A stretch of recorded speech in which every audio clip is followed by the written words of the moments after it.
শুভ দুপুর বন্ধুরা।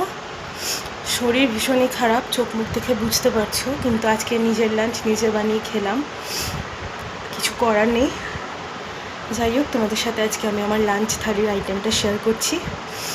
ভাবলাম কষ্ট করে যখন রান্নাই করছি তখন সেদ্ধ ভাত কেন করবো, একটু ভালো করেই থালিটাকে সাজিয়ে যেন কষ্টটা মানে বেশি হলেও খেয়ে যেন শান্তি করে একটুখানি শরীরটা ভালো করতে পারি। তো চলো দেখে নিই আজকে আমার লাঞ্চের মেনুটা কী রয়েছে। এটা ছিলই, একটু গরম করে নিলাম, সাথে নিলাম আমের আচার, স্যালাড তো রয়েইছে, তার সাথে একটু আলু ভাজা করে নিয়েছি। এটা ঘরে না, আমি ভালো করে মেশিন নেই বলে কাটতে পারিনি পারফেক্ট লেসের মতো, বাট আলু ভাজা, এর মধ্যে একটু বিট নুন আর লঙ্কা গুঁড়ো ছড়িয়ে নেওয়া আছে দেশি পটলের ভাজা, আর এই যে দুটো ডিম নিয়েছি, একদম লাল লাল ঝাল ঝাল করে ডিম কষা।